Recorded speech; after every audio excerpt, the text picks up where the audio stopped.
Hey guys, welcome to the latest episode of Beyond the Tape, a podcast where we usually focus on people doing rad things in the Australian industry, whether they be writers, media, or, people behind the scenes of trail building companies and events. In this episode, we are actually going beyond the borders and we're talking with an athlete by the name of Miranda Miller. Miranda is an absolute animal on the bike. She was a privateer for almost 10 years, got signed to Specialized, and is now riding with Connor Fearon and the crew on Kona. This episode is pretty rad. We go through a lot of things, and one thing that really stood out to me was her resilience when it comes to things that may usually get other people out of the sport. Before we get on to the episode, though, we are going to talk about our sponsors.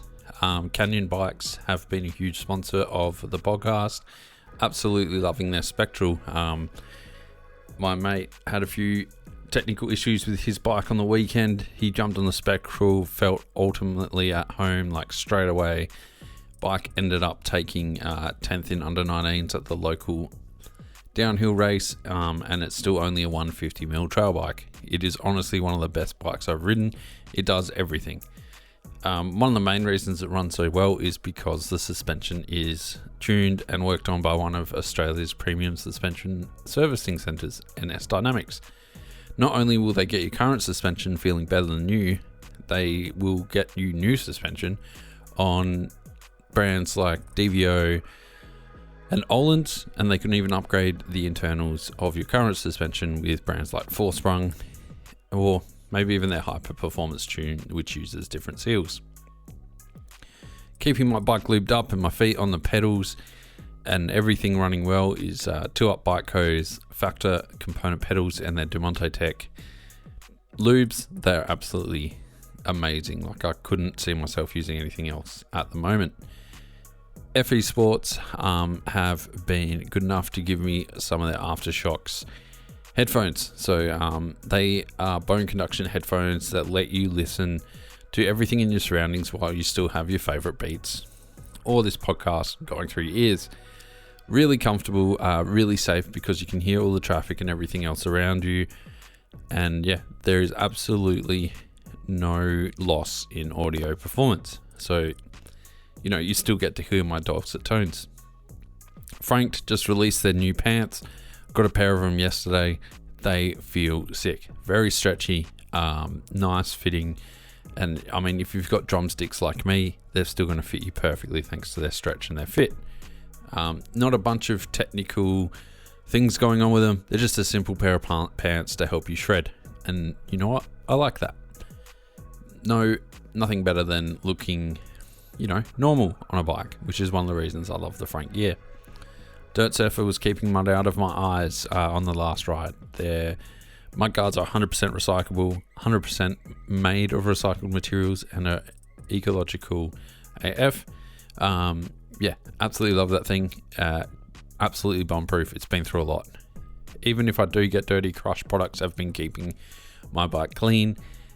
Their home degreaser or their chain cleaner is perfect for every home mechanic. It gets rid of all the grease and grime without destroying any bearings or being way too strong.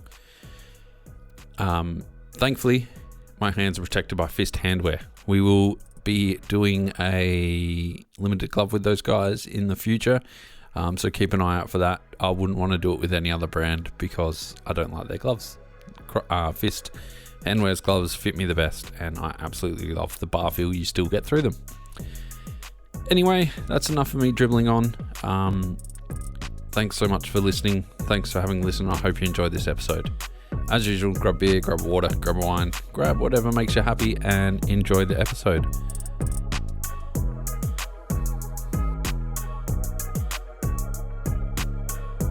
Sorry?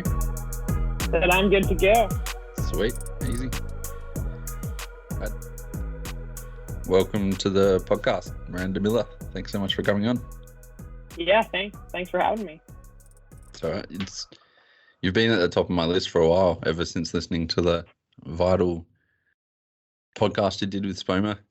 Like, it's definitely yeah, it's like one of my favorite episodes. Oh, awesome. Thank you.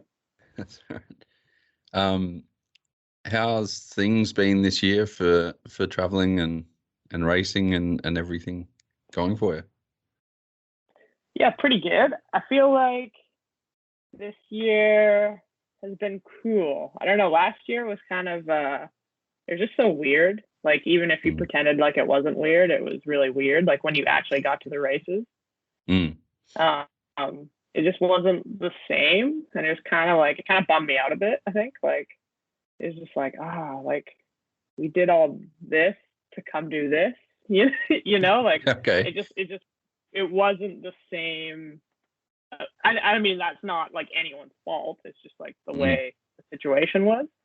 And so this year's been really cool to kind of like get back. And I really like the double headers at the Enduro because you kind of just got thrown in and you were just go, go, go, go. And I thought that was pretty cool. And you're starting to see more people come and watch the races. And there's like some battles between the guys and some of the women too. So it was kind of cool just to jump all in, you know? Last year seemed like it was a bit more individual and some people almost feeling kind of like lonely, like because everyone was so separated, whereas this year it's kind of getting back to normal. Yeah, and like last year, everyone was just like, I don't know, I think maybe everyone was still like on edge too, right? Because like you're traveling internationally for the first time, you don't really know like where you're allowed to go or, you know, like how it was all kind of going to go down. And it just seemed way more, like no one was hanging out. No one was, you know, there was no fans. There was no culture to the races really. You were just like, like the culture was gone. So you kind of just showed up.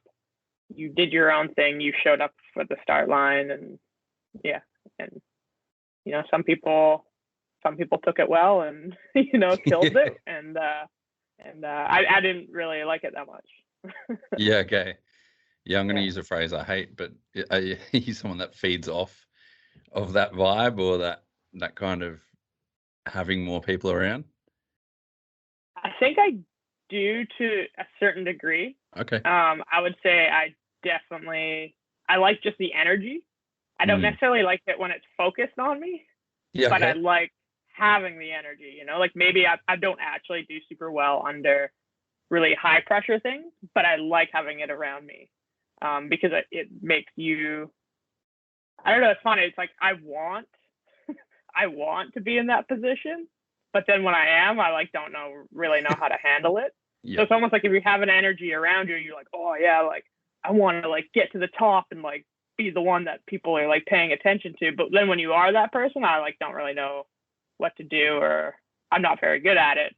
So I'm actually probably better when no one's paying attention, but I still like to have the energy around me, you know, like, so maybe I like it, but then when it's focused on me, I don't know what to do. Yeah. You want to be a part of that energy and not the focus of it, right? Like, yeah. Maybe it's like a cat, you know, you're like, pay attention to me, but not too much attention to me. You know, like me, but don't like me too much. Has it been hard to find that balance over your career? Like, because you've had some moments where there's been tons of attention on you, and then you've obviously had the other moments where there's been almost not enough. Yeah, I think for me, I've always admired people that can kind of like use that energy and really like just get better from it. And I think for me, it was weird when that focus was on me. It was after I won world champs. And that to me is something that I never really like felt I had like deserved, you know, like I think I should have, you know, it's hard to say, like I am proud of it, but like there's a part of it just with like, you know, the timing and everything with pom pom that you're kind of like, well, you know, like there's always that kind of like thing to it. So then I had all this like attention on me and I felt like I didn't deserve it at the time. And so then it was like a weird mindset of like wishing that I could like own it, but like not being confident to do it kind of thing. Yeah, it's kind of weird because looking from the outside, it seemed like everyone thought that you finally had the attention you deserved. But then to hear you Yeah. say that you don't deserve it, it's kind of like a weird conundrum, right? Like, how did you kind of deal with that mindset going into the next races? Because everything seemed to accelerate at that time, going to specialized racing team and then the world champs. Like, that's a lot of expectation on you. Yeah, and like that whole season was, so like 2017, that was my first year on Specialized Gravity, and that was like pretty surreal for me. You know, that was something like, that was like the pinnacle of teams. You know, and I always looked up to that team, and for me to be on that team never really felt real. Like, it was like too insane for me. Yep. Because I'd been a privateer for so long. Like, I was 27 when I signed to that team, and so like up until then, since I was 19, I'd been a privateer. So that's like almost 10 years of like not having support, to then going to like my first team being literally like the biggest and best team. And so it was really hard to like, for me to go into that position next to Loic and next to Finn and like feel like I deserve to be there. And that was 100% me. Like, that team is honestly like, it's unreal. Like, how like they just welcomed me in, and like I'm still really good friends with everyone there, and I love those guys. And it was like they fully had my back, you know. Like, it was pretty cool that they were French. They didn't even know me, but they were just like, all right, like, she's on the team, she's one of us, you know. And that was super cool, and it was like probably one of the best experiences of my life. But I didn't know how to deal with it. Like, you dream of something, and then it actually becomes real, and then you're like, oh shit, now what do I do? You know. And so, and I got pretty badly injured that first year. I'd torn my PCL and like bruised my femur and my tibia in Fort William. And so all season I just like was trying to race, but I like couldn't really race, you know. Like, I couldn't even like do a squat. Like, my leg was just constantly swollen, but I was like, well, I'm on this team, like I have to try, you know. And I just couldn't do it. And I kind of just like dug myself into like a mental hole, because like instead of recognizing that I was hurt and I couldn't physically do it, I just started like blaming myself for not being able to do it. You know, like oh, I'm just not like good enough or whatever, when really I had like a pretty serious injury that I like didn't have enough time to rehab. And so I went to that world champs being like, this is going to be my last race with the team. And it was, you know, like, it was the reality of it. Like, you know, I had no results. I'd pretty much been injured. I could barely qualify. I could barely ride. And I was like starting to feel a little bit better on my bike. And so I went there, and there was the reality. I was like, this is the last trip I get to do with these guys. And so I was like, fuck, might as well enjoy it, you know. like this is like literally my dream come true. So, and it was hard because like I should have been enjoying it the whole season, but I'd wanted to do something more. And so, and then I won Worlds. And so that pretty much bought me another year on the team, you know. Like, I was like, oh shit, I can stay. But then it was really hard going forward from that, because then the next season I was battling with more injuries, and same thing. It was instead of recognizing that there was something wrong, I just sort of started like beating myself up and like being like, oh, like, you know, like, you don't, like, trying to convince myself that I didn't deserve to be there. Sort of like, it was kind of like a shitty self-sabotage, I guess, in a way. Whereas like, if I'd maybe, you know, hindsight, you know, you're like, oh shit, should have done that. You know? But yeah, at the time, like, it was just felt like I couldn't perform the way that someone on that team deserved, kind of thing. And it really burnt me out, like, by the end of the season. And I wish that I'd been able to kind of deal with it differently. But like, at the time, I just like didn't know how to. Like, no one teaches you that, you know. Whereas like someone like Finn has been on that team since before he was a junior. Yeah. So, you know, like he's used to the environment, and like, I mean, Finn's obviously like a great, you know, like he's been amazing since he was like 10. But when you don't have that, you don't know how to be that, you know. Especially when you've gone from 10 years of being a privateer and literally fighting for your next meal or your next ride. Like, if you don't ride when you're injured, then you're not going to get to the next race. Yeah. Type of thing, right? Yeah, and it was like one of those things where you're like, for the past 10 years, I've pretty much been told that I'm not good enough to be on a team. But then now all of a sudden I'm on like the best team. And then you're like, well, what changed? You know, like I haven't changed that much. Like, why am I all of a sudden here?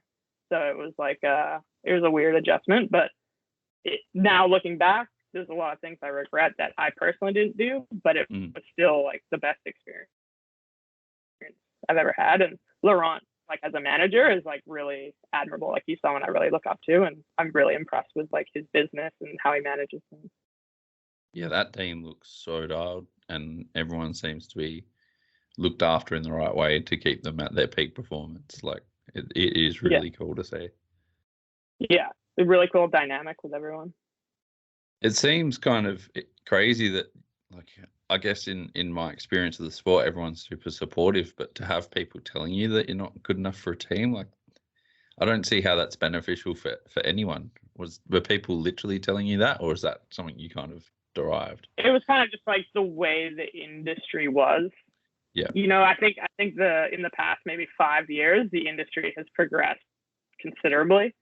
You know, like you look at all these teams, and there's a ton of women on teams now. And whereas before, when I was coming up, that was like really rare. You know, the top 3 had a team, and then you know even Claire Bouchard, who's like you know like amazing rider and racer, she was on a team, but you know like she was possibly paying her way and like things like that. You know, like it was never like a factory thing, and it was just always like oh, we don't, you know, it was you just get used to settling into like a position that you've been told is like you're like, okay, I can get free product and I can get this support at the race. Like SRAM has always been like probably my number one supporter throughout my whole career, and like there's no way that I could have got you know half the way I have without them. You know, they were always there for me at the races. And they tried for a long time to try and put something together, and it just like never, you know, because it's not just like you, it's like all these moving pieces. You know, it's like a game, and so it just never really worked out. But they always pushed to support me and stuff. So yeah, I don't know. You just like you get told no, there's no budget, there's no room, there's no this, there's no that, and you know, so then you kind of just settle into you're like, okay, this is how I go, this is how I race. And then, and it's not necessarily a bad thing, but it's taught me a lot. But you know, it would be sick if I'd been able to like advance throughout those like 10 years, you know, or like you know 7 8 years instead of just kind of reach one level and just stayed there kind of thing. But it's got to give you a certain skill or certain I guess strength and resilience towards like everything else that's kind of happening, like injuries and stuff like that. If you can get through not having that support and having to race at a top level without it. Yeah, for sure. It's taught me a ton of things, like as far as injury management, even just like how to look after yourself on traveling and how to budget, you know, like you're like, okay, I've got X number of dollars and these are the races I want to go to. You know, and get as much out of $1 as you possibly can. And I guess like while we're talking about that kind of sponsorship and you being the privateer aspect, there was one quote out of that Vital episode that I heard that completely like blew my mind and infuriated me. It was like when you said that someone literally told you that if you didn't dress more like a woman or something, like you wouldn't get anywhere in the sport. Yeah. Like, how did you not punch them in the face or like get real angry at that? Or was there? How'd you find? Yeah, I was like 16 when they said that, yeah, and I've always kind of been like a bit of like a tomboy, a bit like, you know, all my friends were boys. You know, I don't know. I've always just been me, like, and I don't think I've ever been penalized for that. You know, like growing up, you know, like some people are bullied, you know, like I've always been surrounded by a bunch of really cool people. I've always had great friends. I've never felt like at all, like I know that I'm different and I'm like weird, or I got like gap teeth and I'm bit weird or whatever, but I've never been penalized for it. So I've always been like just comfortable being myself. And so when they're like, yeah, like if you don't start, like wearing your hair down more, or like, I think that was one of the examples he used, or wearing like tighter clothes, and you're really not going to get sponsored. And I was just like, oh, that sucks. But like at the time I was like, I can't do that. Like, I don't know how to do that. Like, that sounds impossible for me, you know? So I was like, it's not even an option, I can only be kind of myself. And I think because I had like, just like because I was never penalized for being myself, I just like didn't know how to be anyone different. And so that was kind of like, at the time, I was just like, okay, I guess that's just how it is, And I remember being told by some of the other pro, I think it was like Sabrina or someone, when I was like really young, it was like I was still junior, and she was like, yeah, like you should start wearing like mascara when you ride, because like it makes your eyes look better, like through your goggles, like in photographs and stuff. And I was just like, I'm not doing that. Like trying to ride down this track, I don't care what my eyes look like in a photograph. And like, but they're operating maybe on a bit of a different level than I was, because they had already kind of made it to the people were already paying attention to them and stuff like that. Whereas I was just trying to survive, I can't even think of a time I've looked at like a photo of someone riding and looked at their eyes through the goggles. Yeah. I'm more blown away by the line they're riding on their style on the bike. But that's crazy. But I think that's just like a cool example of like how it was when I was like what kind of the dialogue was when I was growing up. And this would be like 2007. I was 2007, 2008. Those are my junior years. So that was like kind of the era that I was being told these things. Whereas like now, like I hope no one's being told those things. But for example, like you said, you've never even thought about looking at someone's eyelashes. Yeah. It's, I guess, a couple of things. Like for me is one, like I kind of love our sport because of the diversity we have within the women's field. Like you've got Tani Seagrave, you've got yourself, you've got Rachel Atherton, you've got, all the French ladies as well. Like everyone's kind of different with their style and their fashion and what they wear on the bike, and it's all seems so inclusive. Mm-hmm. And then on the other side of things, I feel like sorry. On the other side of things, it's more admirable and something more for me, and something I think other people should look up to is the fact that you just want to be yourself. Like that's more marketable and more kind of impressive than trying to conform to the rules. Mm-hmm. Yeah, I think mountain biking has a pretty cool base. Like a lot of the athletes are very authentic and like very strong personalities that they're, it's an individual sport. And I feel like people are comfortable with being that individual, and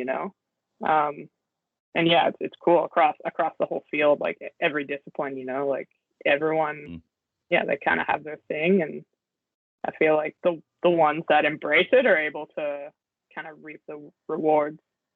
Yeah, for sure. Were there any kind of like role models, male or female, or something that you looked up to while you were being a privateer or while you were trying to take that next step? Like, were there any personalities that really kind of shone out to you? Yeah, I mean, growing up, like I always looked up to like Claire Bouchard. She was kind of like the local female that was like a really strong racer. Really, like she's still like an amazing rider, like just like the perfect style on the bike and everything. And she was always very like willing to help and very honest. And so I always really liked kind of seeing what she was doing, but that was still like at a level. It was like at a level I could relate to, which I think was important because, I'd look at like Rachel Atherton or someone and it was just like, she was like in a different world, like I couldn't really relate to that. And then probably Stevie was just the biggest one because we were the same age, we were friends, and we're very similar, kind of like, we're both from small towns and we're both, like community really helped us get to where we were, but he was able to take it so much further. And it was just really inspiring to us to be like, you see him and you're like, personality wise, we're different. And, he definitely had that special thing, but like we were still similar enough that you're like, oh, like I could maybe do that too one day, like he was definitely like the hero that was still like your friend. And that was, I think that was really important for myself, as well as like a bunch of other, like my boyfriend Remy, Mark Wallace, like it was all really relatable, but like you're like, see what he could achieve and what he achieved, and you're like, oh, like, like, yeah, he's crazy, but I could do it too. Yeah. He again was like a different attitude and stuff, but I guess like until him there was no real Canadian scene on the World Cup series at all, and then after he made that boom, it seemed like you guys really had that driving force for you guys to kind of have that pathway into the World Cup. Like, yeah, for sure. Yeah. There was like, I think there's just too big of a gap. Like, I think there was like some older, like before our time kind of guys, like the Dustin Adams and like those kind of guys who like, I know Dustin now, but like at the time it was just a name. You're like, oh yeah, Canada used to have a fast guy, but like you don't even know like when that was. And then like Tyler Moreland was really fast too, but like he never took it as far as like Stevie did. But like growing up, he was still like the cool guy kind of, and you're like, oh, like that guy's cool. But then Stevie was the one that took it all the way, and he was always pushing us to keep pushing as well. Like it was never like, I felt like he did the best job at showing us how to be like, how to cheer for each other. Like all the time growing up, it felt like there was only, especially with women, there's only so much room at the top, Yeah. There's only room for like 2 Canadians to have a factory ride or something, whereas, and he did a really good job at like getting everyone to like push each other to get to the top kind of thing. Yeah, right. I've never heard that about him. That's really cool. Yeah. I guess like it was a big shock, but how much of a hole did him passing away leave in your kind of riding and your lifestyle and everything like that? Like, how did you kind of deal with that and keep moving on? Like, if he was such a big influence. It was, I mean, it still feels crazy, like it still doesn't feel real. And that, like I've before we lost Stevie, I'd lost one of my best friends in high school. And so I was like, it was a similar kind of experience. And you never get over it or anything, but you learn to kind of try and figure out what it is about them that you want to keep, you want to keep living on kind of thing. And yes, yeah, I don't know. It's definitely been hard. The year after, or the year that Stevie passed, it was really, really challenging race year. I actually did really well. That was 2016. So that was the year before I signed to Specialized. And I remember at Leogang World Cup, it was the first race back since he had passed away. And I got 3rd, and it was my best ever World Cup result. And it was like, it was such a trip. Like everyone was like, oh, like so hyped. And like, they're like, why aren't you like stoked and stuff? And I was like, it was so disappointing to me that he didn't get to see me get 3rd. Like I was like, that was my best ever result. Like why couldn't I have done that when he was there to be like pumped for me, and like the year before, like because how proud he would have been and like how happy, because I was like what I was saying, like he was so stoked for everyone to like push each other and like go forward.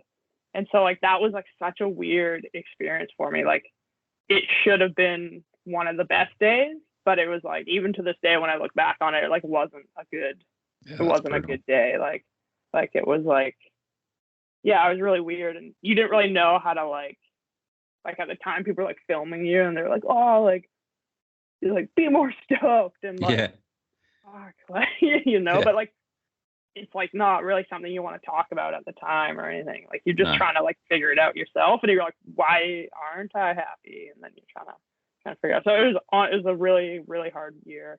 So like I felt like I was riding with like something to prove, but I was like trying to like trying to like almost prove it to him, sort of thing. Yeah. So, Which is that's brutal. which is like you can't maintain that. Like it actually kind of worked for me, but like you then can't keep that going. No, you'd be burnt out. Well, yeah. Yeah. Yeah, it's kind of brutal, but it's also kind of cool that he had that effect on you and like he had an effect on so many people in that way. Like I think even Chappelle mentioned something about it. Like he just had that. Yeah, we just had our Canadian national championship like a couple weeks ago, and it was really nice.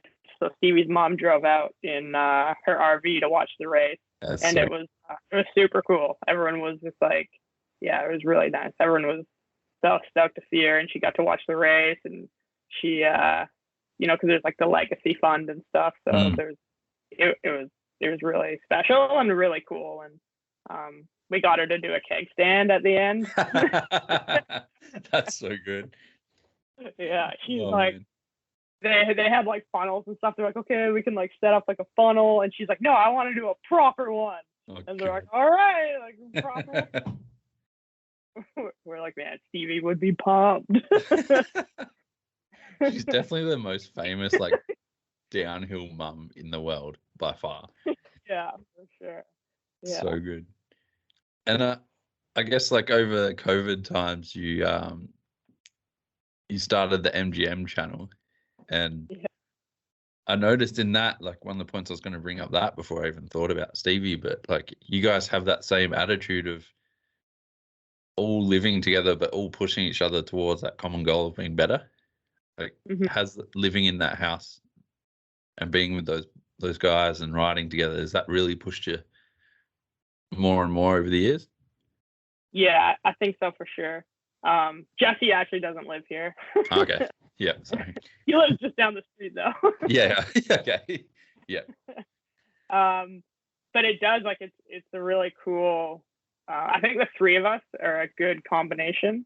Because before we kind of kicked it off, I was like, Remy, like we should just start a YouTube channel. Like, you know, like it's gonna be a thing. Like YouTube's gonna be a thing that eventually I feel like people are gonna have to kind of do. You know, why don't we just start one? And then we tried, and it was just like us like bickering for like, for like half an hour. You know, and I was like, I don't think this is gonna work. But like individually, I wasn't gonna do it on my own. And Remy had kind of started, but like he couldn't be consistent with it. You know, it's like really hard when you're doing it alone. And then we're like, okay, I think we need a third person. Okay. And we're like, talking with Jesse, and we're like, Jesse's perfect because I think we all kind of like the same things and want the same things, but we're all pretty different set of strengths and stuff. Okay. And so it's been really cool to like Jesse, I think is very like, I mean, he's like the engineer, you know, he's very like, very analytical and like kind of has some crazy thoughts that aren't like bad. They're just like, you're like, oh shit, I didn't think to do that, you know? And then Remy has like a very like powerful style on the bike, and like he's done a really good job at transitioning from downhill to enduro, whereas I feel like I've struggled in that transition. And then Jesse has been like an enduro lord since he was like, he came from Mexico. He's been racing enduro forever, you know? So like he's very like special set of skills that way. So I think it's a pretty good combo. And I think all three of us kind of like complement each other, and even just like, I did that comfort zone thing where I was like, you know, I was just like sick of feeling like I couldn't do things when I knew that I could do them. And I was like, well, this is just me telling myself I can't do these things. So why don't I just shut up and do something? You know? Yeah. And I was like, I've always wanted to like hit Brutus. And so that was really cool for me to have them even just being there and like knowing why I wanted to do it and knowing how I do things. Like they know I'm not like a reckless rider. Like I'm very calculated. I'm like a bit reserved in that way. Yeah. Obvious because I've been injured so many times, but they know how I like to, like, especially Remy knows how, you know, if he's going to get me to hit a feature, he kind of knows how he's going to have to get me to do it, you know? And then even just me doing that kind of inspired Jesse to then be like, all right, you know what? I've always wanted to do this drop of Remy Metalliers, but like, one, I've never wanted to admit that I'm scared of it. And then two, I'm scared of it. I mean, like, everyone's scared of that thing. I'm not going even walking that thing. That was ridiculous. Yeah.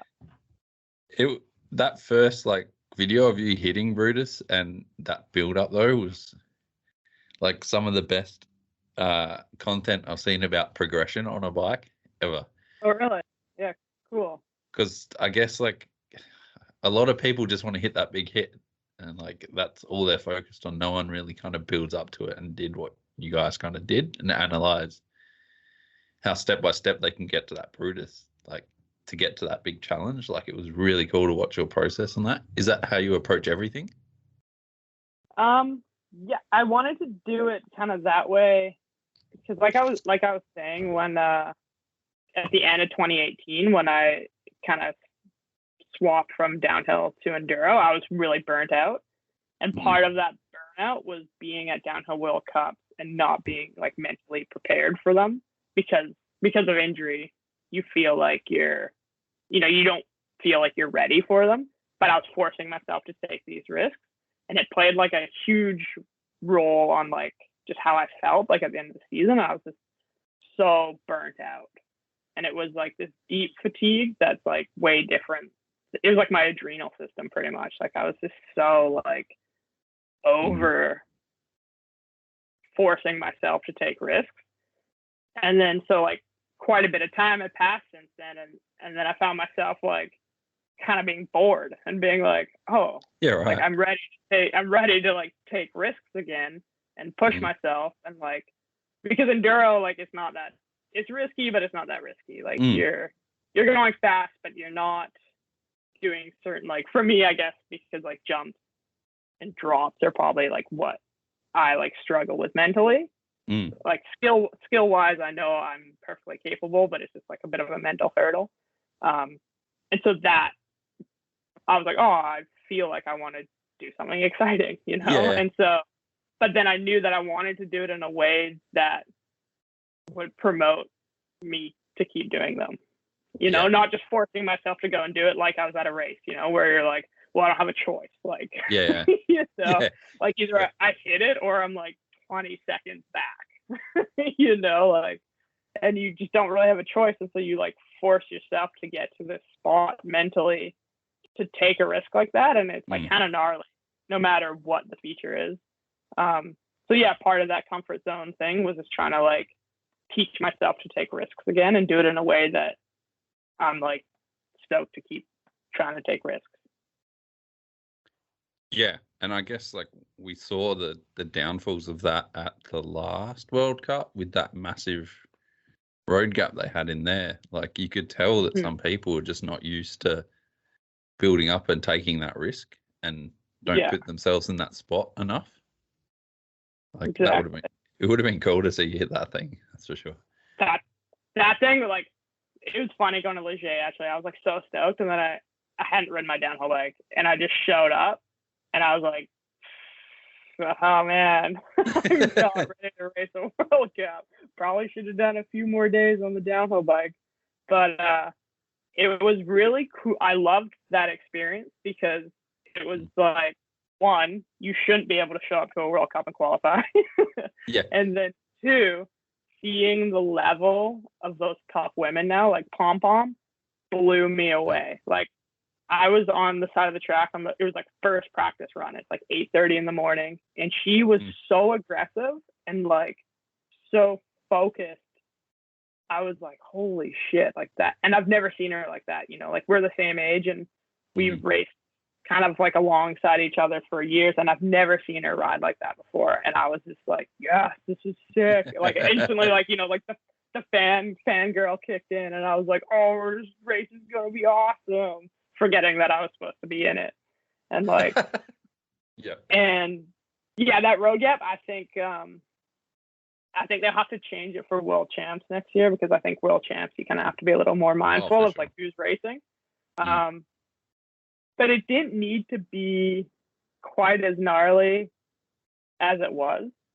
Mm. It could still be blind, it could still be anything, but like I feel like they should just move the corner back a little bit, because you literally had to go off a blind road gap and land like in a berm.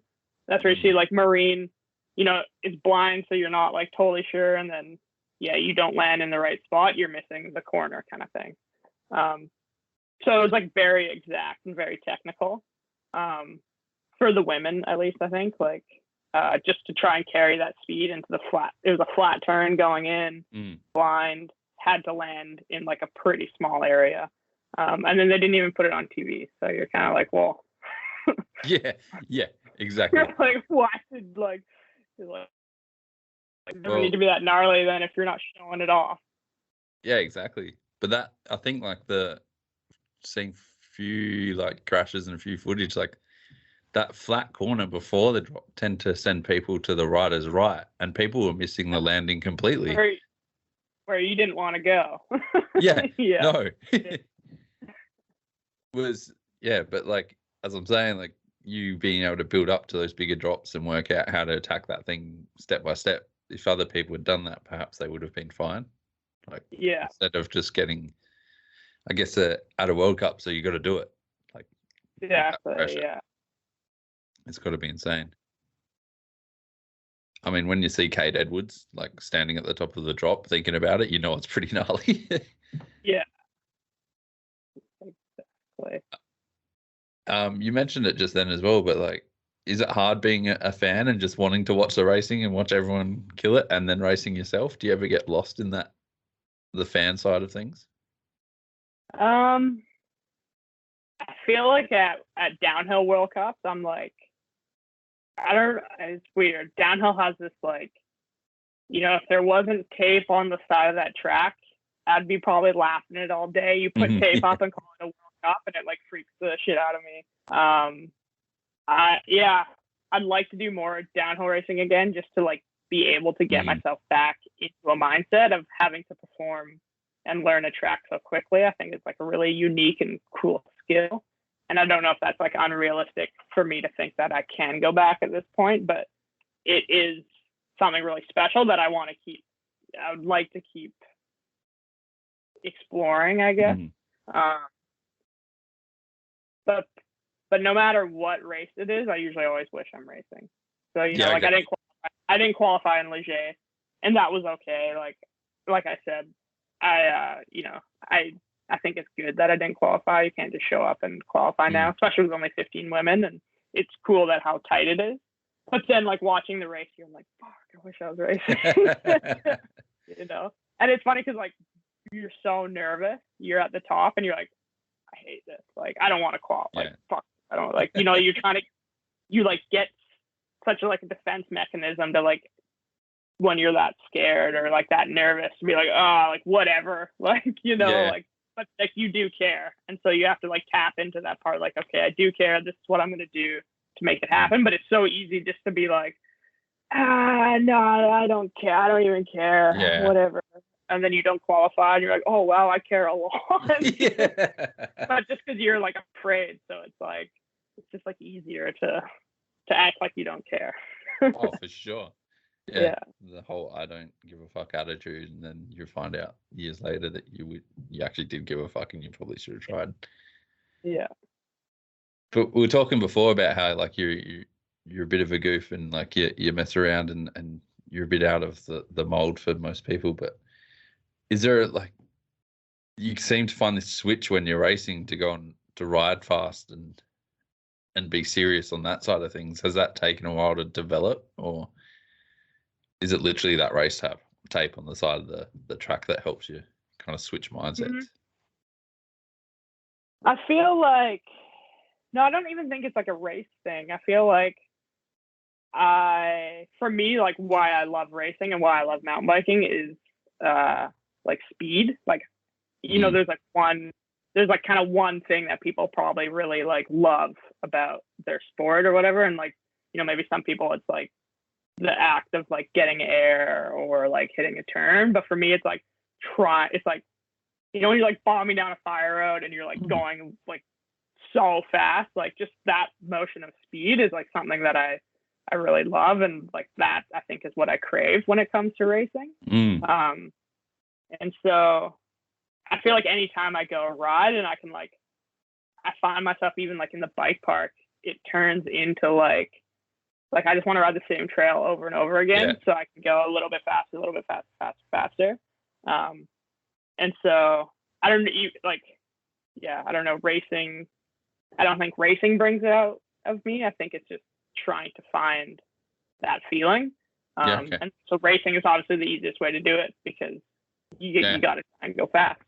But I feel like anytime that I like go for a ride, it's always, you know, even if you're like, yeah, I'm just going to like chill or whatever, you like get one little taste of it and then you're like, okay, like maybe I can do it here, you know, like, I think just riding, and that's like, I feel like what keeps me coming back. Yeah, that's sick. Yeah, I definitely love that feeling of just holding off that brakes for that extra second or pumping through. And then unfortunately for me, it just ends up me in my head, but I do. I completely understand where you're coming from for that. And like one of my favorite things, like watching downhill World Cup, like I think probably Bruni is the coolest guy to watch for this. Is like you watch all the spots where they literally take their fingers off their brakes, so that you know that they can't like do a little cheater, because like a lot of the time you'll drag the brakes a little bit even though you don't think you are. And so it's really cool, like watching Bruni. You'll see him like go off a jump, land, and then fingers off the brakes, and then he'll come into a section, fingers are back on the brakes. And I try and do that a little bit of enduro, but like enduro, you're never like, if there's like a section, I was like, oh, fingers off the brakes, you know, like that is like something cool, but like you don't get to do it as much in enduro as you do in downhill, just because of the nature of the tracks and stuff. But just the act of taking your fingers off the brakes is like, that's like what I think is like, that's like the special thing, or like that feeling is really cool. Oh, for sure. Like just death gripping. Yeah. Scariest thing in the world, but the best feeling. Yeah. What was some of the like lessons that you learned from Bruni that kind of stuck with you over time? Because his racecraft is second to none, in my opinion. Yeah, honestly, Bruni is crazy. Okay. Yeah. So like he's just so good.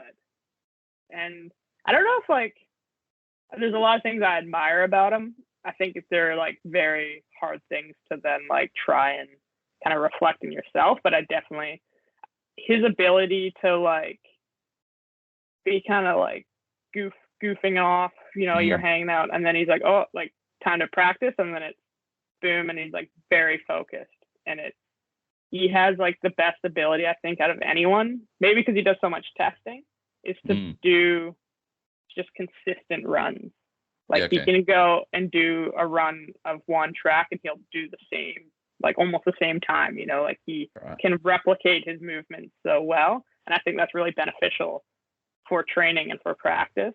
And I think that's sort of just the amount of focus he's able to have, and just like being able to be present in those moments to just like keep doing the same thing over and over again, and then kind of check out at the end of the day, and then you know you know, like just switch mindset.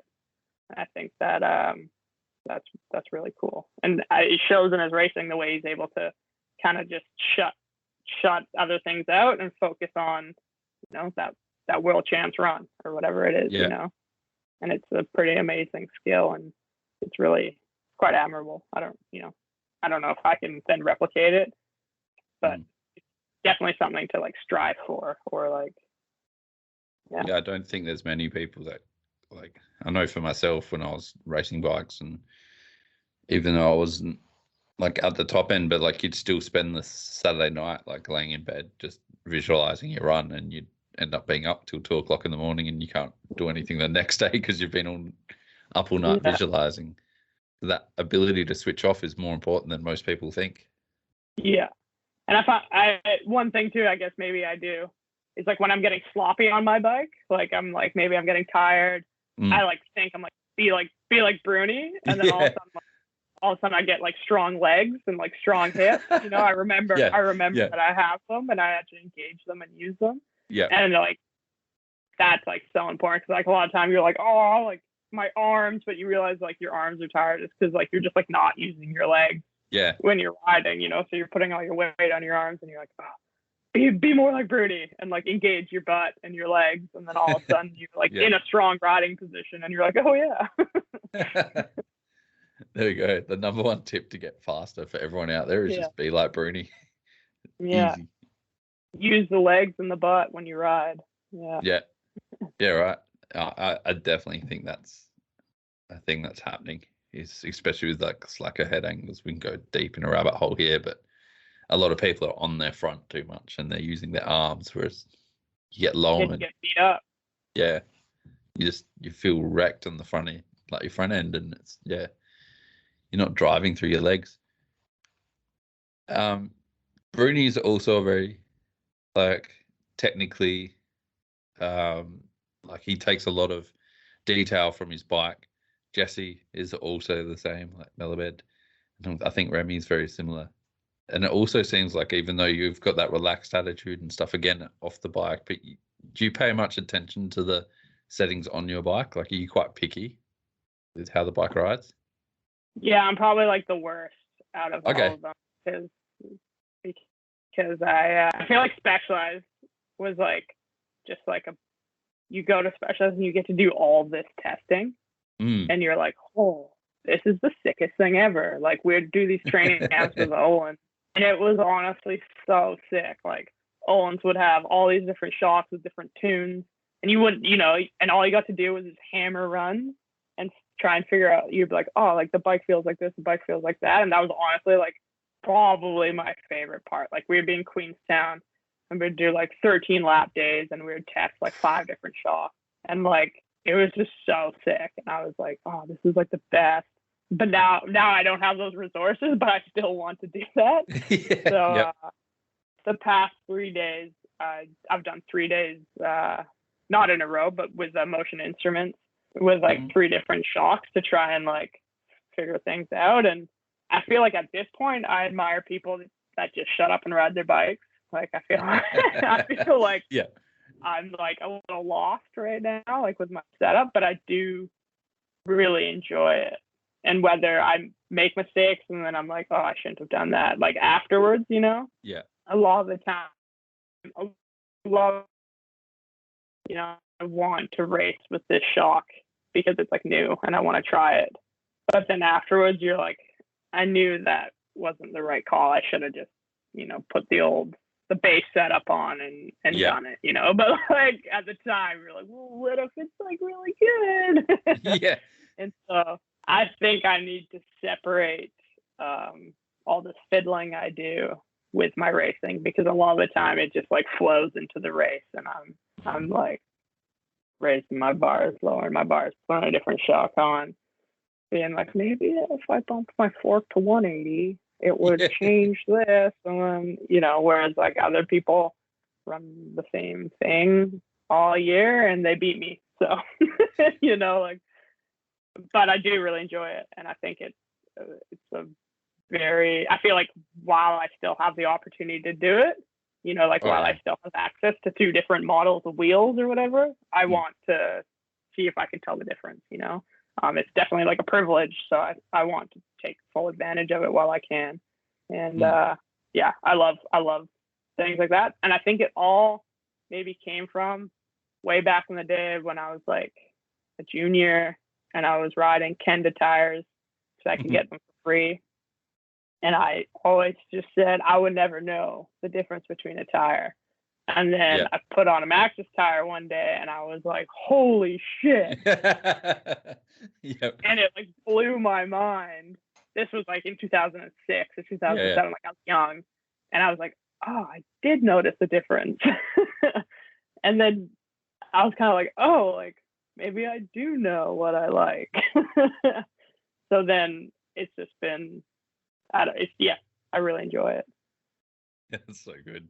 Especially that, I didn't want to badmouth Kenda or anything because they make some good tires now. But back in those days, it was like a blue groove or like whatever it was called. It wasn't even like their good tire. It was like their cheap one or whatever. And so What's like the one part that you kind of are super picky on? Is there one thing that you really focus in on? Like, it sounds like your rear shock is quite important, but what's one thing that probably has just the balance of my bike. Yeah, Like, okay. like how, and I mean, obviously you have to kind of change that a little bit for the track that you ride, but I like certain characteristics of like how I can kind of push in with my legs and like where my fork sits and stuff. And so when you go to new places, you kind of have to adjust things to have those feelings. But I feel like that's probably like the one thing that I'm always trying to like fine tune, or like and if it's all wrong, then I feel like I can't ride, you know? Yeah. Yeah. So it's more about keeping your body position in the right spot than the Yeah, bike exactly. itself. Yeah, right. I want to be in a position where I feel like I can like use my legs. I can like drive my legs, and a lot of that comes from how I set up my rear shock, or I have my fork. So yeah, I definitely think that's like very undersold in the industry. It's like everyone wants their bike to ride perfect, so they get their bike set up, but their body position is jacked. Like, yeah, and you can't get that balance. Yeah, and it's hard. It's like I'm not a super technical person. I think I'm like I'm more of a creative person, or I'm like, but I know what I like feeling wise. But like for me to explain if that is like coming from high speed or low speed compression, you know, like that. Yeah. I don't know. You know, like so I can like translate my feelings well, but then it's hard for me to like make that into a change. I'm like, oh, was that compression or was that rebound? I actually don't know. You know, because you know, it's hard to pinpoint all that. Oh yeah. You ripping down a trail. I'd be impressed if anyone that's hitting things at 40k an hour and they're hitting 1,000 bumps and their mind is processing, oh, my rebound was too slow back there. Like, that's impressive. Like, I don't think there's many people that can do it. How do you know it's rebound, not compression? Yeah. That's why you mentioned you've got the motion instruments stuff there now. Like, you're using that data acquisition. Has that really improved that side of things for you? Well, I just started, and it's so much information, and I'm not like the best like data person, you know. So I'm looking at it and I'm like, oh shit. But the motion instruments guys were really helpful to give me kind of like key points of what to focus on. And then that system is actually Fluid Function, which is a business here in town, which is like the Rock Shop service center. They look after me really well, and I'm good friends with them. So that's actually their motion instruments, and I stole it from them. So you know, but then I can take that data that I record and then go back to them and say, okay, this is what's happening. This is how my bike is riding. This is what I'm feeling, and then we can work on tunes and stuff from there. So I'm in a position where I'm really lucky because I have people help me interpret the data that but if this was just me, like, I would not know what to do with all the information. I remember I got to see the data that Peltari got from Troy's bike once, and I just blew my mind. I'm like, I don't need that. Looks like some sort of Salvatore Dali. Yeah. Like, you can have that. And dots and like. Yeah. Yeah.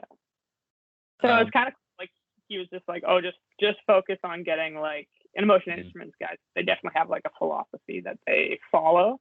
So it's kind of like they're like pretty, you know, very open rebound, and they're like, oh, you should try and get numbers like around here.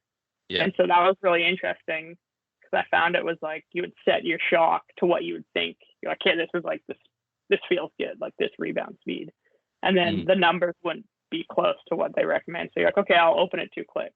And then you're like, oh, that didn't feel very good. But like the numbers still weren't there. So you'd go like 2 more clicks and you're like, oh wow, that feels good. But like there's like that in between phase where you're just like, oh no, I don't like this. But then you go a couple more clicks, you're like, holy, I really like this. Yeah. So that was cool because without that, I don't know if I would have gone those extra clicks, right? I would have tried the 2 clicks, like, oh no, it didn't feel good, and go back to like what I thought was good. but that kind of like showed you like, no, the number is still, it's not moving that fast yet. So that was kind of like a cool learning thing for me. Yeah. Sometimes you just got to make those huge, drastic things. And yeah. Again, because 2 clicks is not much. Like you can. Yeah. Yeah. Like. But while we're talking kind of about bike setup and everything, like you've been with Specialized, you were with Specialized for like 8 years or something like that. Crazy long time. I think 2013 to 2018. 5 years. 5 years, and then and I was Santa Cruz. I was 2009 to 2013. I was with Santa Cruz. Yeah. And then Specialized 2013 to 2018, and then now Kona. Yeah. 2018 up now. And the Specialized bike is obviously very race orientated. How was it kind of jumping to the Kona, which is a little bit more kind of, I guess, fun? And I mean, they are race orientated bikes, but they're not to the same level as Specialized. Yeah. Well, because when I changed, when I went to Kona, I also swapped to Enduro. Yeah. So I think that kind of like the bikes were fun. That's all I cared about, yeah. you know, like, yeah. I feel like trail bikes and downhill bikes are like so different that way. Like when you're racing downhill, like you're looking for this perfect machine. Yeah. And I mean, the Kona downhill bike is good, but it's not that race bike, you know, like it could be, but it's like, you know, it's like the speed at which downhill bikes are being developed now. It's like, come on, like, you know, like Specialized probably has a new link that they didn't have like 3 weeks ago, or like Canyon has, you know, like you just like, that's like, it's like a whole new world. Whereas like trail bikes, you're like, is it fun? Yeah. You're like, all right, sign me up. Yeah. So I want to make a really fun bike. So it was like, it was pretty easy, to be honest. And I was going back to SRAM with that move because I'd been on Olin's for those 2 years. So the Olin's is really cool company. It's like I like the guys at Olin's. I'd call them good friends now, and they make a really cool product. But I'd been on RockShox for so long that it wasn't like it was easy. I just like went back to my lyric, you know, and I was like, oh yeah, it was like I never left. So it was pretty easy. Yeah, you can pick up any RockShox product and it will be very similar to the last one. Like they're very comfortable, whereas Olin's is it's a different system altogether. Yeah, exactly. But you would have been working with like TJ and stuff at Olin's. Yeah. Was it TJ? Yeah. So So TJ was actually kind of how I got onto Specialized. Okay. How I got onto that program. Yeah, because Troy and they were talking to maybe Troy and Luca, like they were supposed to stay after Val di Sole World Champs. They were supposed to stay and do suspension testing. But then Troy was like, nah, I'm out. He went to Canyon. Luca went to Syndicate. And so they had all these like custom tuned shocks for like Troy, like with his name on it, but they had no rider.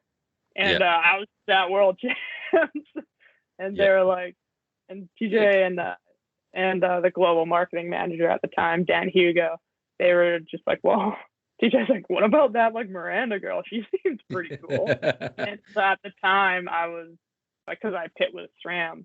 And so like Dan from Specialized, he came over and he was like, how would you feel about like staying and doing like suspension testing with Olin's? And I was just like, oh, what?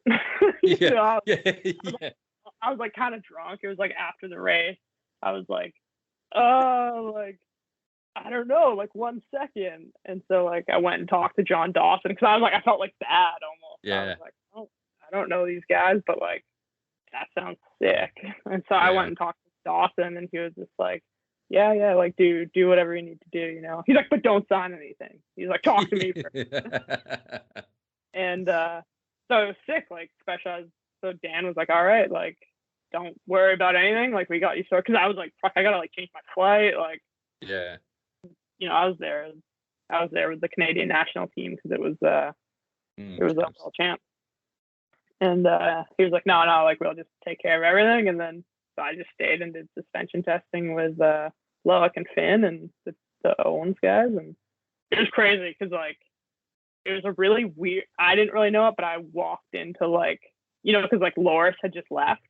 And so it was like kind of weird. Like, and so then like Finn's mechanic, Kevin, who ended up being my mechanic as well, he had left because like he didn't know if he was still going to be like working with the team. And, but like, like I didn't know any of it. I just like rolled in and I was just like, all right, let's do this. And we did like 100 laps of Val Sol.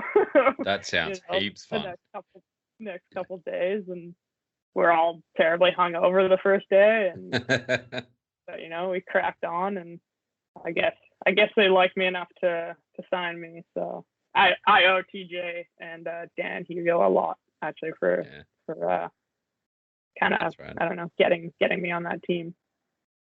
TJ is a legend. For those that don't know, he's done a lot. Which I still need to get him on here, but yeah, he has done a lot in his life. Was it? It's very cool.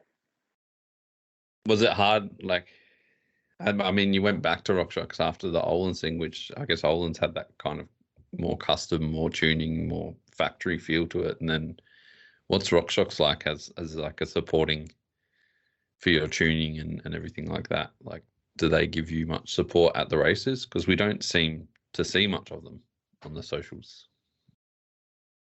Yeah, I mean, I have a very special relationship maybe with RockShox, with Fluid Function being in town. So like all winter, if there's something I want to try, I can try it, and they're insane that way. And then at the races, same thing. Like they're not like advertising it as much, or maybe they're not as like like Owens. Everyone knows that like especially Gravity has custom springs and stuff like that. Maybe it's not quite like that, but like if you need something, like boom, like Evan is there, he will help you do it. And yeah, it's always been, I don't know if it's maybe I've just been around so long that like I know just to barge in there and ask or what, but I feel like they're always down to help and try new things, and I think they're just like they just do their thing, and they're not quite as maybe out there. I don't know. Don't need to do it, maybe. Not, yeah. What I guess we're talking about like your team managers, mechanics, and stuff like that. You've moved to the Kona team, which means you're with Dupel, who's one of the most like underspoken people in the world. What's it like going to that team? Like it seems to be a whole different vibe to every other team that is on the circuit. Yeah, it's pretty low key. And I've known Dupel since like, I don't know, since I was like 16, 17, Yeah, wow. Like so long. And so like, it's like, like I went to Specialized and like Laurent was the manager, and, I was like, it's all about respect, and it's like, whereas Dupel, you're kind of just like, shut up, Dupel. You're way more like bros and like friends. And so it's like pretty laid back. It's chill. It's been pretty cool. They're like, what races do you want to do? And I wanted to kind of take a stab at EWS, and I think Connor was pretty keen as well. So it's easy. It's laid back. It's just some buds. Yeah. What's it been like riding with Connor? Probably again like a very chill guy, but lets his riding do his talking. Yeah, exactly. It's cool. The last trip we went on, it was really cool to kind of get to know Connor, because like honestly, I felt like I didn't really know Connor. Like we've always been around, but you're like, I don't actually like know you. And so the last like 4 or 5 weeks we did, it was really fun. And it kind of like I figured him out a little bit more, and I feel like I'm maybe way more like in your face, or I'm like a bit like I feel like I'm just like grilling people sometimes, like playing like 21 questions or something. Like what's the question? Because I want to like get to know them, whereas like Connor's just way more reserved and kind of like laid back. But then once you figure out like his sense of humor and like things like that, he's a good time, and he just really you know, I was saying I like dig myself into like a bit of a rabbit hole. Like he's just really good at knowing what he likes and then just riding his bike. And like he is insanely good at riding bikes. It's mind blowing. Oh yeah. Like you don't forget, but then like you see it in person and you're like, oh yeah. Like Yeah. that was crazy. Just like he's good shit. Yeah, he's like I always kind of reference him as like that Simpsons meme of Homer just going into the bushes. Like once he's finished his race run or something, he just kind of just disappears, and then he'll come back out at the top of his race run. Like you just don't see him or hear him. But then, like you watch some of the local guys and the faster guys will come down, and you're like, yeah, they're pumped, they're fast, and then Connor will come down, and you're just like, holy shit! Like where did that come from? Have you learned much from him and his riding style and his approach to races, or do you think you're having more of an influence on him because he's started to do the YouTube thing and seems a bit more outspoken on a few things as well? No, I don't think we're there yet in our relationship to really influence each other that much. I probably got him addicted to Donkey Kong though, so yeah, sick. I brought a Nintendo Switch to Europe, and we like ended up in some accommodation for like 2 weeks with no Wi-Fi or whatever. So we're just like playing Nintendo super hard. But I don't know. I feel like we're quite different in riding styles and everything. But like, I still like to know what, you know. I'm like, oh, what are you changing on your bike? You know, like, you know. But like that. But I feel like he's just so he knows what he likes, and so I think if anything, I'd probably learn from him. But I don't think I've taught him much. I probably just got him addicted to Switch. That's about it. Life of a pro athlete, just playing Switch on the side. Yeah, no, that team seems good, and it seems like the that whole vibe and the relaxed nature of it seems to kind of complement your riding and your attitude around the sport. I think it's a really good mix. I was stoked to see it when you went on there.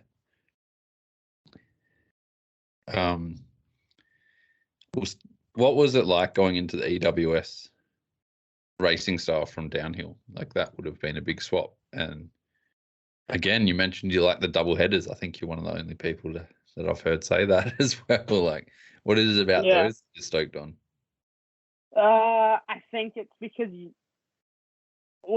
two things. Okay, so when I went into enduro, it was definitely a bit of a shock. Yeah, I'd done enduro with Specialized before.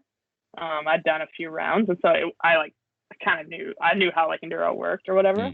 But doing a full season, it's just like you go to a downhill race, and you know that the downhill track is going to have certain characteristics that's going to make it sick. You know, like it's going to be fast. There's going to be features. There's like it's going to flow together. You don't know any of that when you go to an enduro. You're just like, oh, we're going here, and then you show up and you're like, oh wow, those are like the best trails. And then you go to the next place, you're like, oh wow, those are like not trails. You know, like, so for me, it was like this crazy, like you would go to these places and you're like, this is sick. Like this is like enduro, like this is like trail bike riding, you know, like this is awesome. And then the next week you'd be like, oh my God, I don't know how to ride a bike. Yeah. But then, and you're just like, these trails suck. But then you see these people that are able, like Richie, who is able to win no matter what the trail is. And that's like really inspiring because I'm very like, maybe a bit like emotional, right? Like if I'm having fun, then I'm going to try hard. I'm going to like, and then you get on these trails that you like don't know how to ride and they're like not fun, you know, but you're like, well, it's still a race. So I still have to like try and go the best that I can. But it's almost like you don't know how to try hard on these kind of trails. Cause it's so like the opposite of what you're used to riding, you know, like those tight, janky, nose picky corners. Like stuff that like we don't ride here. And so it was just like a big shock to me that like this is what we're racing, but like you can be good at all of it. And so I feel like enduro I'm like, I can be better than, Yeah. you know, like, and I think that's why I like the double headers, is because like, yeah, the experience wasn't maybe as like exciting because you're doing the same thing, but Yeah. I felt that second round, I was like, well, I know where I'm going, so I can Yeah. like Yeah. go faster. Whereas like, Mm. I think just coming from downhill, that's always been hard for me, is to just kind of loosen up and ride on reaction instead of memory. And Yeah. so that's been a kind of a cool journey, I guess, of trying to figure out how to do that better, and just like not care about the kind of trail you're riding and just Yeah. care about the race. Yeah. You know? Yeah. That's cool. And like it's so cool that you see these amazing riders like Jack and Isabeau and Richie, and they're just able to like, doesn't matter where they are. You know, it doesn't matter if it's pedally, it doesn't matter if it's deep and gnarly, it doesn't matter if it's wet, you know, and you're just like, that's super cool. Yeah, especially this year, like with Richie and Jack having those battles, like Yeah. it's testament to show that the sport's kind of evolving and athletes are evolving to that mindset of you just got to race it, like no matter what's in front of you. Yeah. Yeah. It's cool. It's definitely unique challenges. Yeah. And I think that's what downhillers have kind of been looking for a while, is just getting that unique track style out there till it's given to them. Yeah. I feel like at a race though, like it's almost like a coping mechanism for athletes to complain about things. So, it's not a mountain bike race if people aren't complaining, right? Exactly. So it's so funny. Like, and so my thing this year was like, I don't care. I don't want any drama. Yeah. And I just don't care. Like, cause like people were trying to get into it about the double headers and stuff. That's like, they're like, this isn't enduro. Like, we're not pedaling enough. And I was like, there's a chairlift. I want to take the chairlift. Yeah. I'm not going to pedal up a road under a chairlift. Like, you know, for me, I want the focus to be on the stages, I don't care how we get there. Whereas other like diehard enduro people are like, if it's not a 2,000 meter day, it's not enduro. And that's fine. That's like what, you know, that's part of the sport that they really like, is like that physical challenge. So my thing this year is just to show up at every race.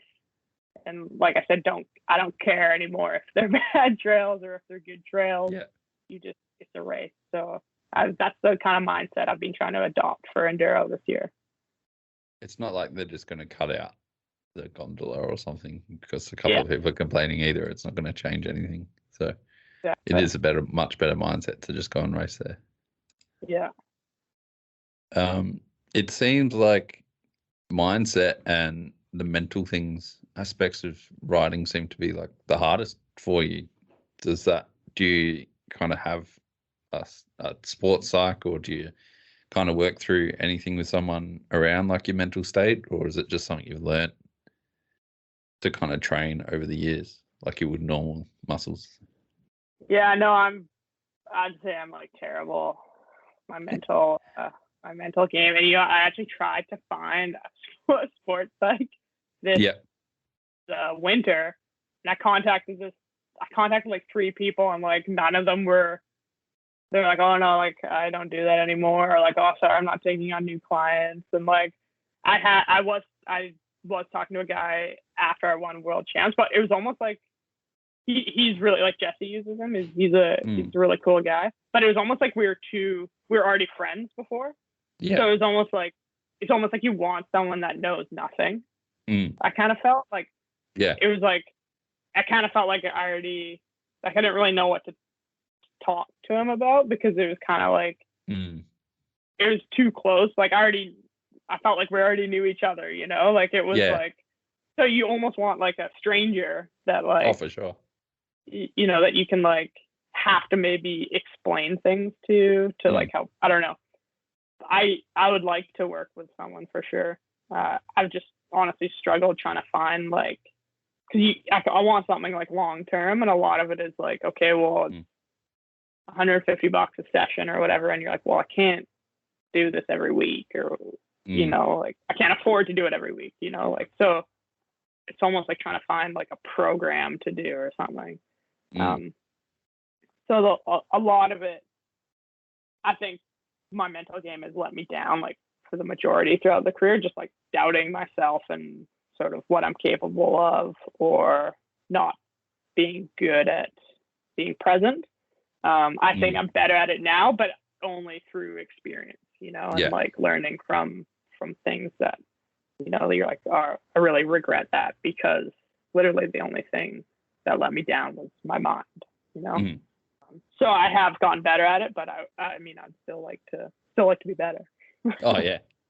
I think it's like the number one reason for people not doing good at biking would be their mindset, and it's as simple as, I don't want to hit that jump because I don't think I can. Like simple things like that, it's all coming down to the mind. So it's definitely a huge part of the sport that gets overlooked.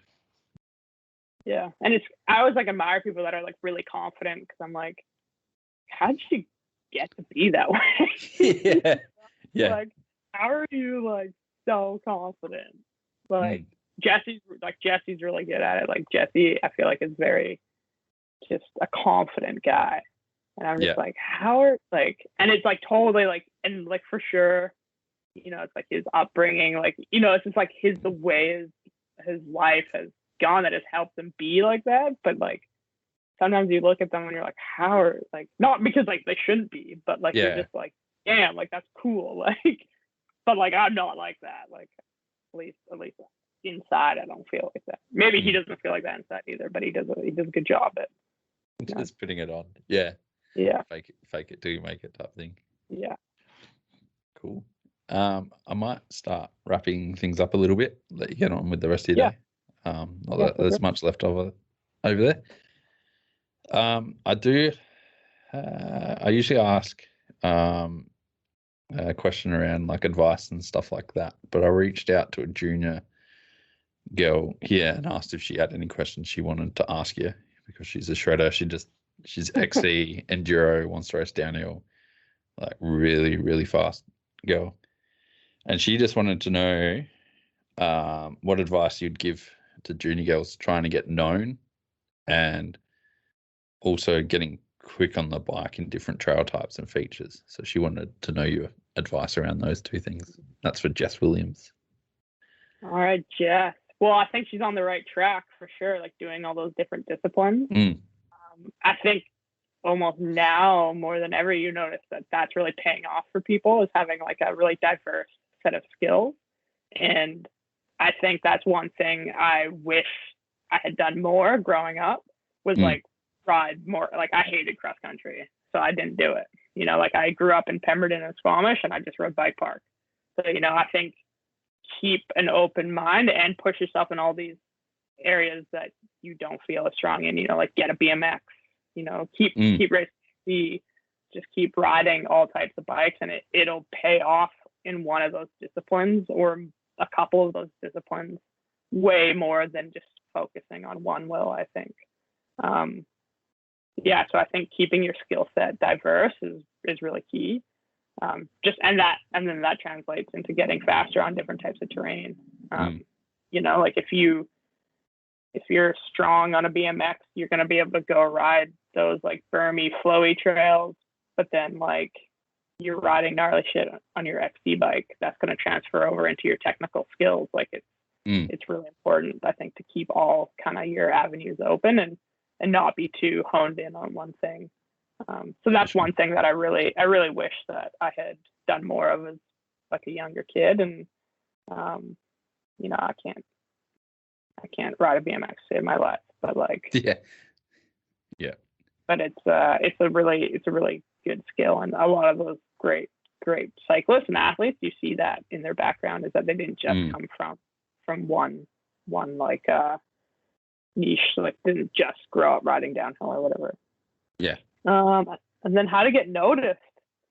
I don't know. I think this one's a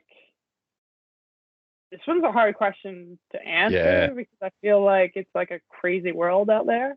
I feel like the most important thing is to be authentic.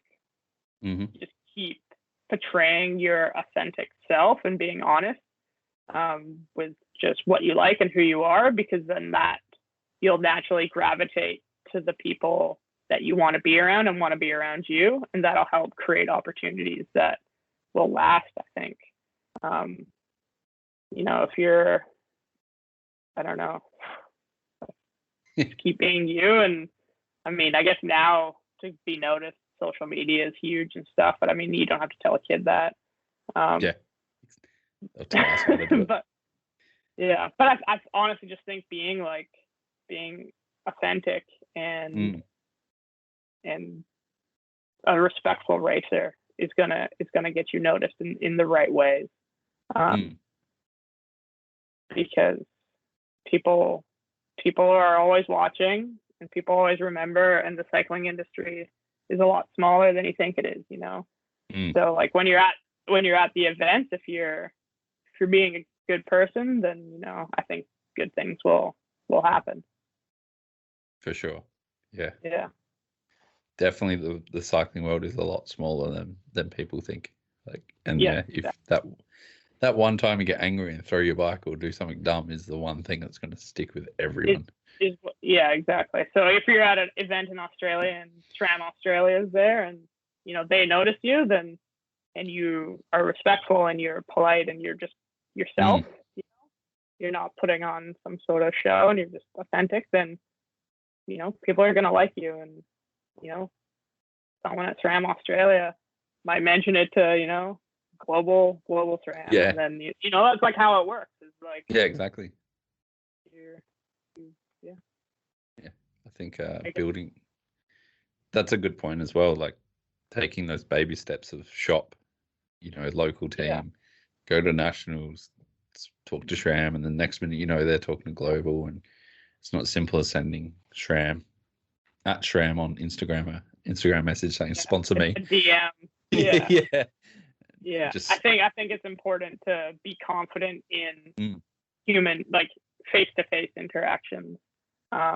I think that'll take you very far, opposed to just like, anyone can send an email and put an exclamation mark on it. But if you can't portray your passion face-to-face, then it'll be hard. And I went through all that with SRAM when I was like 16. Yeah, okay. And I remember Moreland being like, "Why should I sponsor you?" I was like, "I don't know." Like I just freaked out. I was like, "Oh my god, why should they?" But like being prepared to to have answers for those questions and being able to tell, like, not just write it out in an email, but say that to their face and own it. I think those are really 100%. cool skills. Yeah. This is a bit of a random one, but do you have any regrets or anything that you would have liked to have changed in the past and in your career up until now? Or do you think everything's kind of led to where you are? Yeah, I think my biggest regret throughout my career is that I didn't believe that I deserved the position on Specialized Gravity.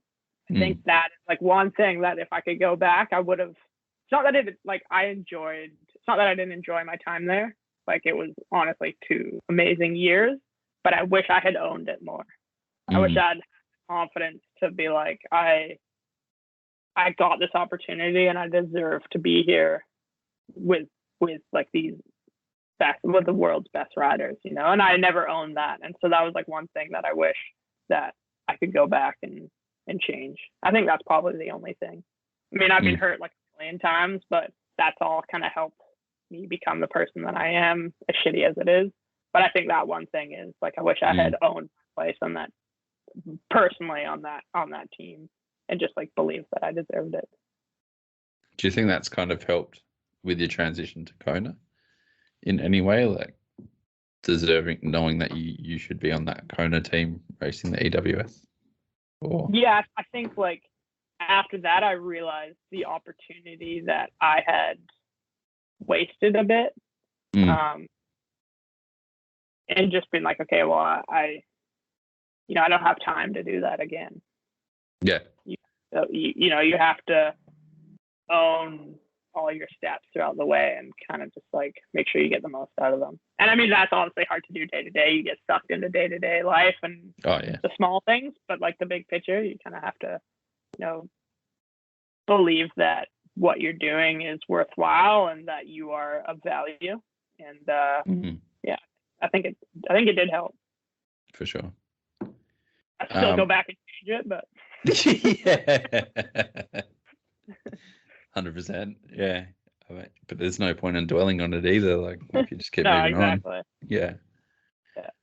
Last question I like to ask people, and it seems to be the hardest for some. But if you're lacking in motivation or you're having like a bad day with a mental challenge or something like that, is there any music or anything you like to like listen to amp up or get motivated or help find the right mental state to be in? Yeah, for sure. I feel like I have like two, depending on what I'm doing. Okay. I feel like if it's like the gym or racing, I listen to a lot of rap because it almost like makes you like it kind of like gives you some swagger and some like confidence. Yeah. But then if I have to go do like hard intervals, something like that, I try and like maybe it's more like electronic, like techno, where it's like almost like it's trying to match like your heart rate to like some sort of crazy like high paced music. And I feel like that, as far as music goes, is like kind of what I gravitate to. And it's always kind of gym, racing is always kind of rap, work, like intervals, sprints kind of thing, electronic. Yeah, I definitely get you match your like cadence and your output to the beat of the song and stuff. It just helps. And like you find like you kind of almost get caught up in it, like and you're like, almost have like, if you're on a rest, you almost have to like bring yourself back down because you can kind of get like lost in it all. Yeah. What artists are you kind of listening to for the rap side of things? I specific? I guess ASAP Ferg. Yeah, cool. Like that kind of ASAP Ferg. I like Jazz Cartier. Listen to him a lot. Yeah. I have actually a couple of Spotify playlists that are on the Kona account. Yeah, sick. You can check out a gym one and an interval trainer one. So yeah, sick. I'm gonna have to have a look at that for sure. Definitely. I like Dave. I don't know if you know Dave or Bugsy. Yeah. The English grimy type of stuff. Yeah. A little bit of grime. Yeah. That stuff's like real. Yeah, I get where you're coming from with that. It's just aggressive and just gets you. It kind of gets you. Yeah. Ready to go. Yeah. And it's a long time ago at a race. One of the coaches was saying he was watching body language before the run.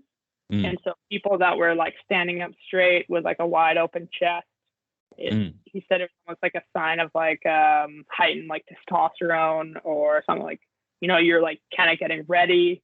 Like it was, you're far more confident. Whereas like the people that were like, like drooped over like their handlebars of their bike, that was like almost like the opposite of that. And so he was like kind of like paying attention to us and like how we actually raced. And a lot of it kind of correlated with like how we ended up doing. And I mean, that's like one thing, but I always remember that, to like stand up straight, like kind of be ready to take it on and that 100%. Music. Yeah. I just thought that was interesting. Oh, for sure. I 100% get it. Like you see it I used to work in sales, and you can tell like so much more just from how people are standing to whether they're receptive or whether they're giving up on it. And like that's a really cool perspective. I'm gonna have a look at that at my next race and see how they correlate to the person's results. Sweet. Thank you so much for coming on. It's been a great hour and a half and been a pleasure to talk to you. Yeah, no, thank you. It's fun. Thank you. Is there anyone you want to thank or any sponsors you got a shout out or anything like that at the end? Or I don't know if I have to, but I mean, big shout out to Kona Gravity Team for the season and the past 2 seasons. It's been really fun. Yeah. Sick. Cool. Yeah. Again, thank you so much, and hopefully I'll see you out at a race sometime. Maybe next year in Australia. Yeah, that'd be sick. Right. All right. Enjoy the rest of your day. Thank you. Bye. Thanks for listening out to that one. That was an amazing episode, and I hope you got something from it. I know I was pumped to ride after listening to her talk. Miranda is an absolute champion and an absolute beacon for the sport. She has the right attitude about everything, and her resilience is second to none. Again, thank you so much for Canyon, NSDynamics, 2Up Bike Co, FE Sports, Franked, Dirt Surfer, Crush, and Fist for keeping this podcast running. If you can't find something from our distributor that support this podcast, or the brands that support this podcast, you are doing something wrong. We will have you head and toe covered. Nailed it. Thanks so much for listening, guys. As usual, if you want to support the podcast yourself, share it around, leave a review on iTunes, and tell your mum about us. Sure, she'd love to hear from me. Thanks so much, and we'll talk to you on the next episode.